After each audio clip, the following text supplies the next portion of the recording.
என்ன சண்டைக்கு கூட்டாவும் ஒன்னா பந்தயம் போட்டு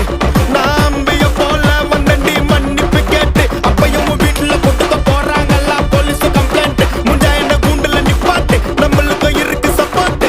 உன்னை கூட்டுன்னு போவேன் ஜீப்ல வச்சு